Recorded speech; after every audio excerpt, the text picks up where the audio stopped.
We've been going through a survey of the Old and New Testaments, and I remind you of the title of this survey, From Dust to Glory. And that word glory is such an important concept in the Scriptures. It comes from the Hebrew word kavod or kabod, sometimes it is rendered. And the root of this term in the Semitic languages was the idea of heaviness or weightiness. And of course, in the original usage, that weightiness or heaviness referred to physical weight of corporeal things. But then it is transferred into a figurative or metaphorical usage in the Scripture to refer to something of supreme importance or supreme significance or dignity. There is an idea in the ancient world that those who are of supreme importance may be considered to be august in their presence.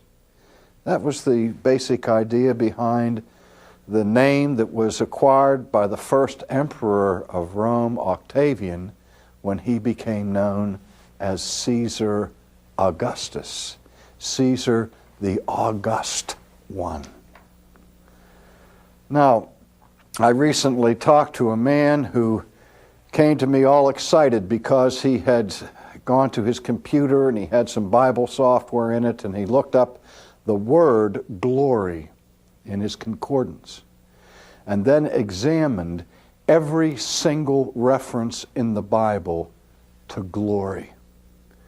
And it was a spiritual experience for him because he began to see the incredible frequency with which the Scriptures speak about the glory of God.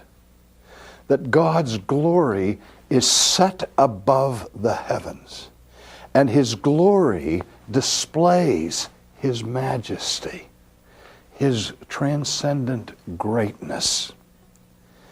And yet in the New Testament, when we see the appearance of Jesus, for the most part, this one who is the incarnation of the second person of the Godhead, who is equal with the Father in glory, and who has shared in the divine glory from all eternity, when He comes to this world, He sets aside His glory and enters into a state of humiliation by which He takes upon Himself the role of a servant. Now, when New Testament scholars examine the progression of the life of Jesus, they will say in general terms that the progress of Jesus' life and ministry is a movement that, basically speaking, moves from humiliation to exaltation. That is, that the first stage of His humiliation is the circumstances of His birth, inasmuch as He is born in lowly circumstances, in which He welcomes the debasing of His station in life as a baby born in the manger. And then throughout His life, He is subjected to all kinds of hostility and scorn and hatred from people as His humility continues. But then there is an acceleration of humiliation when Jesus enters into what is called His grand passion, when He is delivered into the hands of Pilate, when He is scourged and judged and sentenced to death by crucifixion. And we speak of His death as the passion in which all apparent vestiges of glory are stripped from Him as He is placed in a posture of public humiliation in his death. The prophecy of Isaiah 53 talked about the one who would come as the servant of God, who would be smitten and afflicted, and people would turn their faces from him and treat him beneath his dignity. And then we see, following the cross, the bursting forth of the exaltation of Christ in resurrection. And then later, even greater outward manifestation of his glory in his ascension into heaven on the Shekinah clouds. And we'll talk about those events in and of themselves later. But for now, I want us to see that even though I agree with this academic assessment of the general movement of Jesus from humiliation to exaltation, that we understand that it is not a steady, equalized situation. Because here and there, now and then, there are brief, tiny episodes where the New Testament writers record for us an intrusion of glory. Even in the birth narratives. Though Jesus is subjected to the humiliation of being born to a peasant girl in this stable in Bethlehem, at the same time that this is taking place, out in an obscure passageway outside the city, in the fields surrounding Bethlehem, suddenly there erupts a glorious sound and light show where the refulgent glory of God is placed on display, and we're told that his glory shone round about.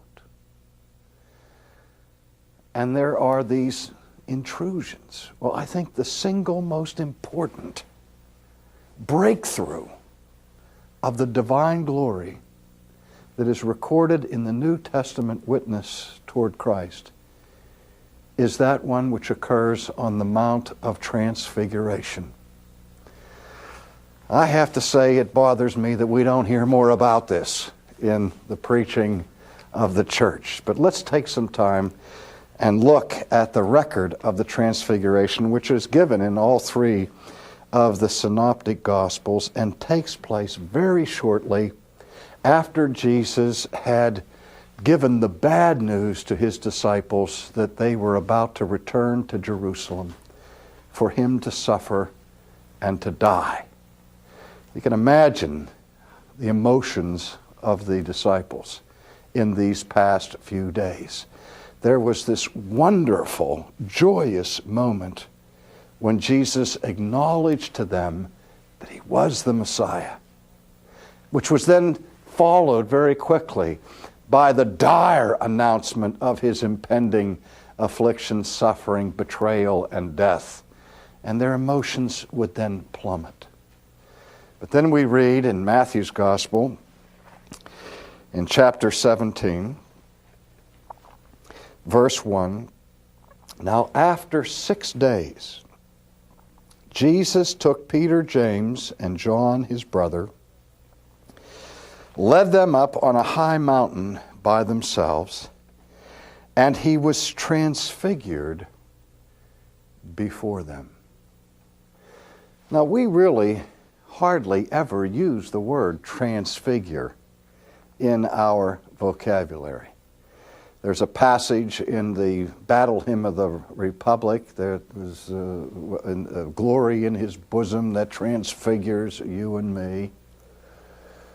But apart from that, we just about never use this term, except with reference to this event.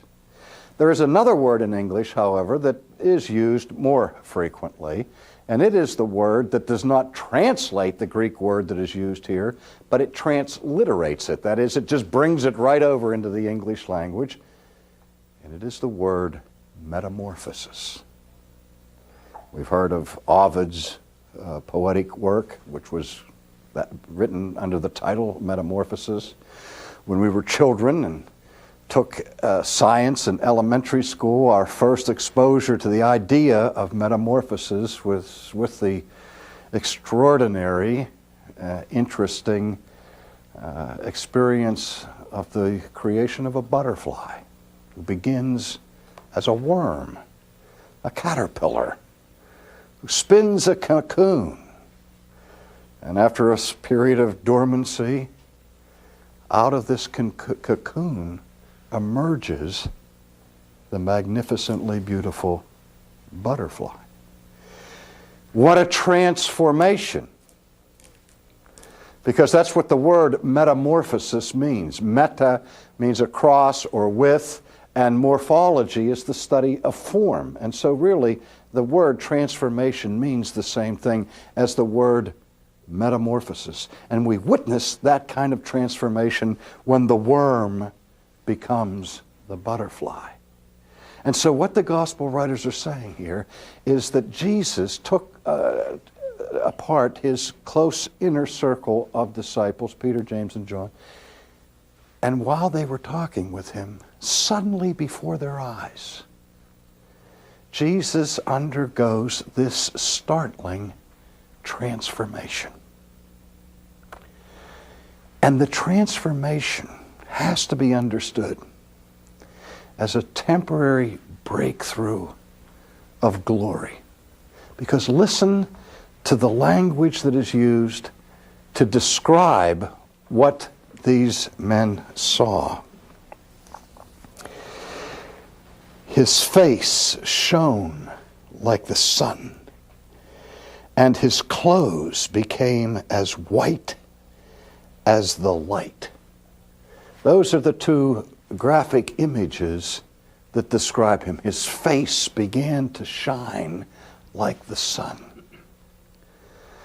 Now you remember what happens later on after Christ ascends and Saul is going around breathing out fire and threats against the Christians, dragging them from their homes and throwing them into prison, and he gets the commission to carry on his persecution in Syria, and he goes toward Damascus. And during the midday, suddenly Christ appears to him.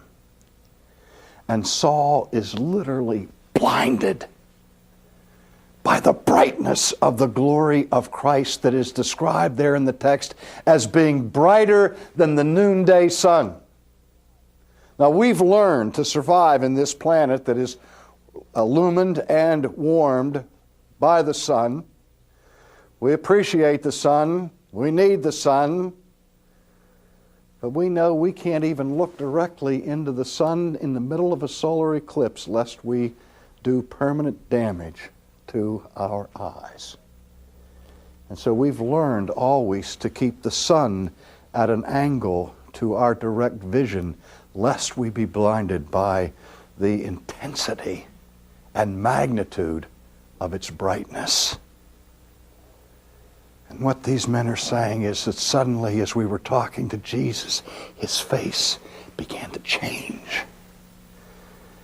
And instead of the normal flesh tones that the eye beholds when they look at a human being standing before them, Jesus' face began to brighten and shine.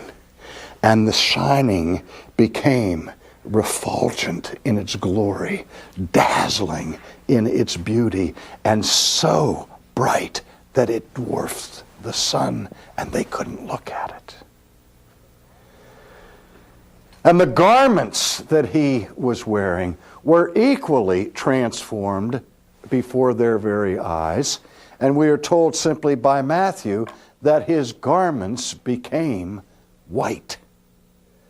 The other records in the New Testament give us this detail, as Mark does, that his garments became whiter than any fuller can make them.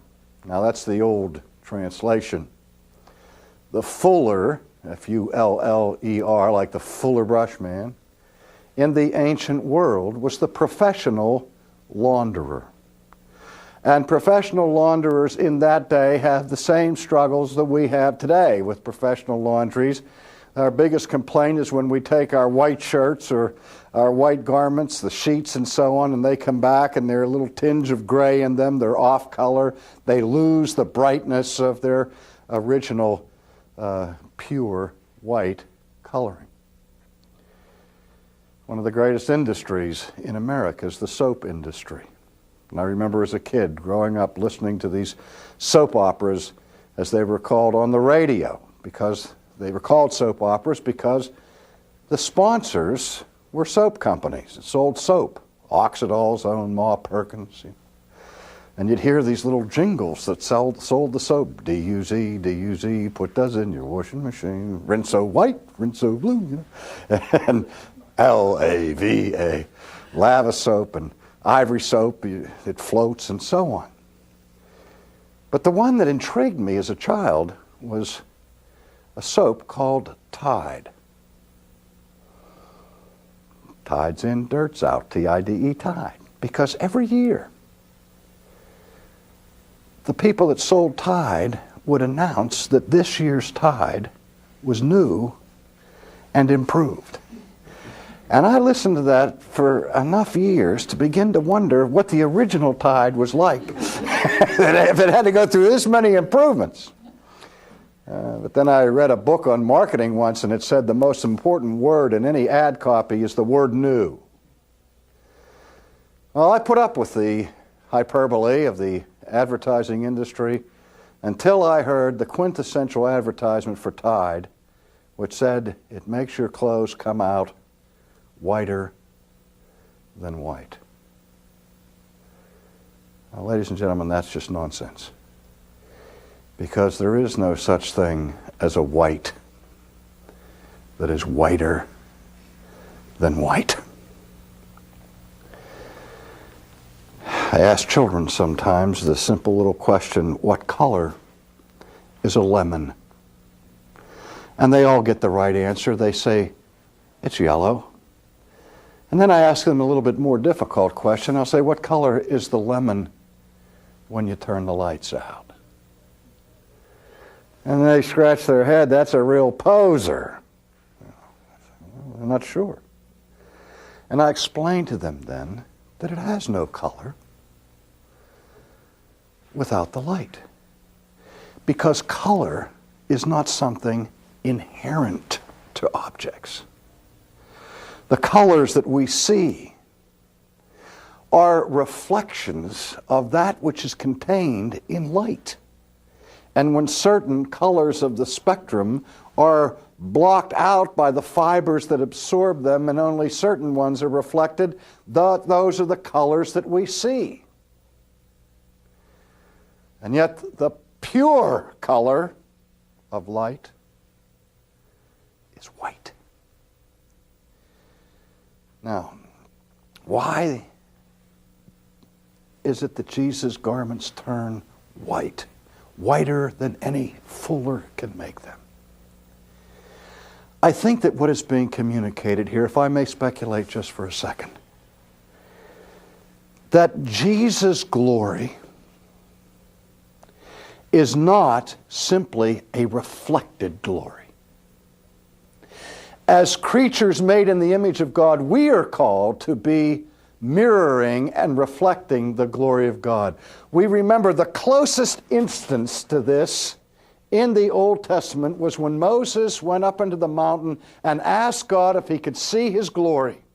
And God refused the request and said to him, Moses, you know that no man can see my face and live, but I'll tell you what I'll do. I'll carve a little niche here in the rock, and I'll put you there in the rock, and I will pass by, and I will allow you a brief momentary glimpse of my backward parts. But my face will not be seen. And so when Moses beheld this split-second vision of the backward parts of God, Moses' face began to shine with a fierce intensity. And when he came down from the mountain, the people were afraid because they saw the glow on his face.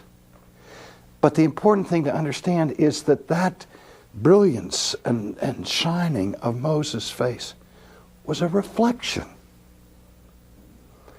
It was a fading reflection of one tiny glimpse of the backward parts of the glory of God. And yet the reflection of it was so bright that people couldn't look at it.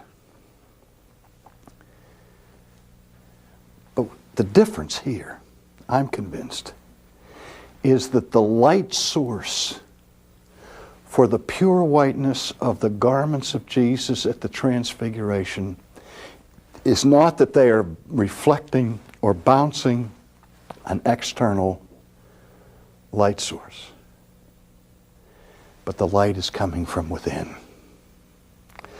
The light is coming from his being. The divine nature is breaking through the veil. And the disciples are seeing his glory. Oh, that stayed with them. Peter speaks about it in his literature. John in his prologue says, of the Logos, the eternal one, that when he became a man and dwelt among us, he said, and we beheld his glory. The glory of the only begotten God. And here the disciples don't understand. They're confused. They're concerned. They're anxious about the days that lie ahead. And in the midst of their fear and in the midst of their anxiety, God shows them the glory of his Son. Quickly.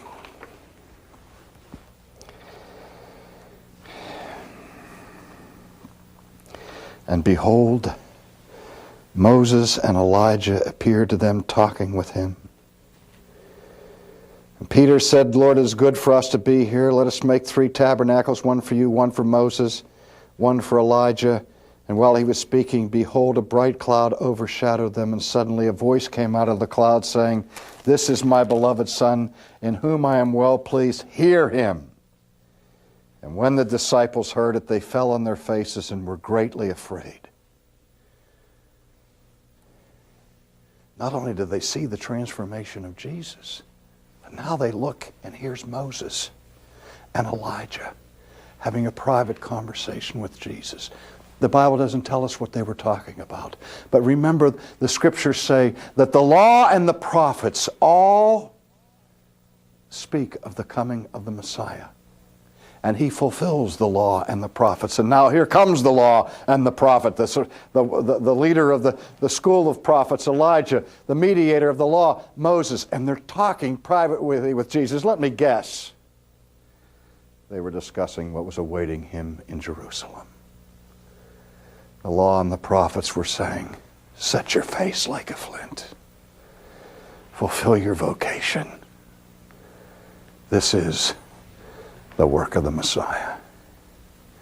And suddenly they were encompassed by a bright cloud. Again, the Shekinah cloud, the glory cloud. And out of the cloud comes the very voice of God, again declaring the identity of Jesus. This is my beloved Son. Hear him. Listen to him. And they were terrified. And then as suddenly as it started, the experience was over. And the disciples were trembling, and Jesus walks over. And we are told that he touched them. He said, stand up. This is the turning point. They've seen his glory. They're ready to go with him to Jerusalem.